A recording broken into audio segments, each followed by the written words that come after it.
Piece का chapter 1101 आ चुका है और चैप्टर की स्टार्टिंग में हमें लूफी दिखाया जाता है जो अपनी गम गम एक्स की प्रैक्टिस कर रहा होता है। और आपको बता दो ये जो गम गम एक्स है ये लूफी ने आरलोंग के खिलाफ इस्तेमाल करी थी। आरलोंग आर्क अगर आपने देखा होगा तो। और पीछे से कुमा देख रहा होता है, अचानक से उसका फोन बजता है और वो चला जाता है वहाँ से। इस टाइम पे लूफी को भी अपने ऑब्जर्वेशन की मदद से पता चल जाता है कि पीछे कोई था, कोई स्ट्रॉन्ग बंदा। बहुत अच्छी बात है कि 3 साल पहले भी उसकी हाकी जो है वो काफी ज्यादा स्ट्रॉन्ग हो चुकी थी। मतलब वो सेंस कर सकता था बंदा कोई आसपास था उसके कि ये अचानक से वैनिश हो गया, उसका पूरा जो एनर्जी थी या जो भी था। उसके बाद वो ड्रैगन के पास जाता है और ड्रैगन से पूछता है, फिर कुमा बात करता है कि मैंने एक बच्चे को देखा था, एक प्रैक्टिस कर रहा था ये वो, और उस बच्चे के बारे में और बातें करने लगता है ड्रैगन से। तो ड्रैगन बोलता है कि मैं उसके बारे में कुछ बात नहीं करना चाहता। वो बोलता है ठीक है, मैं पूछने को ट्राई करता है कि ड्रैगन जानता है लगता है उसे। फिर ड्रैगन बोलता है कि एक पेरेंट्स की वीकनेस उसके बच्चे ही होते हैं। तो कुमा को पता चल जाता है कि वो उसका बेटा है। उसके बाद भी काफी सारी चीजें होती हैं, उनकी बातें होती हैं। जो कुमा था वो तब साइबोर्ग बन चुका था, रेवोल्यूशनरी आर्मी की मतलब मदद भी करता रहता था टाइम पे टाइम जब भी उसको मदद मिला करती थी। वेगापंक उसको साइबोर्ग में कन्वर्ट करने से पहले बातचीत कर रहा होता है। तो जो कुमा होता है काफी सारी लेटर्स लिखता है बोनी को। बोनी के लेटर्स का वेट करती रहती है, लेकिन जो अल्फा होती है जो कि उसके ख्याल रखने के लिए उन्होंने रखी होती है, वो एक CP9 या CP0 की एजेंट, वो एजेंट वगैरह होती है। वो सारे जो कुमा ने लगभग दिन में 10-12 बैटर लेटर भेजता था बोनी को, कोई भी लेटर उसको ना मिले तो इसलिए वो सारे लेटर फाड़ देती थी। और उसके 9th बर्थडे वाले दिन भी उसको लेटर नहीं मिला और उसने वो फाड़ दिया। और बोनी ने बोला मैं 9 साल की हो चुकी हूँ और मैं बाहर जा सकती हूँ, लेकिन वो अल्फा जो है उसको तभी भी दवाई वगैरह खिलाती रहती थी ताकि कहीं जाए ना। और बोनी बोलती है कि मेरी ना बीमारी ठीक हो चुकी है। वेगापंक ने मुझे बोला था कि मेरे को 1 साल उसके अंदर मेरी बीमारी पूरी ठीक हो जाएगी, लेकिन वो टाल देती है कि वो थोड़ा सा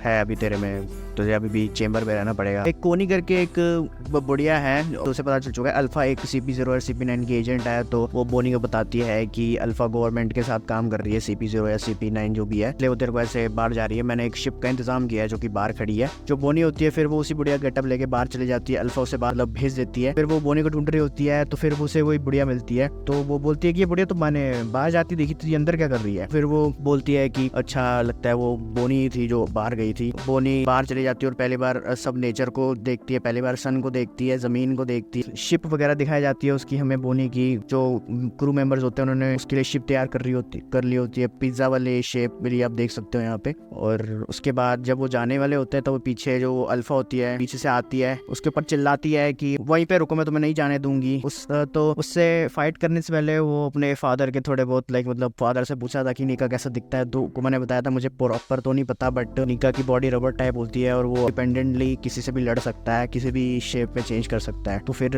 बोनी उसे इमेजिन करके जोरदार मुक्का मारती है, मतलब वो गियर 3 यूज करती है उस अल्फा के खिलाफ और उसे एक ही मुक्के में ढेर करके वहां से चली जाती है, भाग जाती है। फिर वो मतलब फर्स्ट जनरेशन की मेंबर बन जाती है। बात तो मैं और कहना चाहूंगा, जो निको रॉबिन की बाउंटी है वो जब 8 साल के आसपास थी, उसकी बाउंटी ऑलमोस्ट 80 मिलियन के आसपास की थी और बोनी की बाउंटी 9 साल की एज में वो 166 मिलियन के आसपास की है। और वो फर्स्ट जनरेशन की भी मेंबर है। वो ऐसे बोला जा रहा है कि गियर 5 को भी कॉपी कर सकती है वो। और अभी ये भी बोला जा रहा है कि यामाटो और बोनी में से कोई ज्वाइन कर सकता है स्ट्रॉ हैट्स को। तो मुझे यामाटो का तो थोड़ा नहीं लग रहा, मतलब वो ज्वाइन करेगी नहीं करेगी, लेकिन बोनी कर सकती है क्योंकि उसका क्रू है, जो सारा जो उसका क्रू है बोनी का भी जा चुके हैं, उसके क्रू मेंबर्स उसके पास नहीं है। तो मुझे लगता है कि शायद से वो लूफी को ज्वाइन कर सकती है।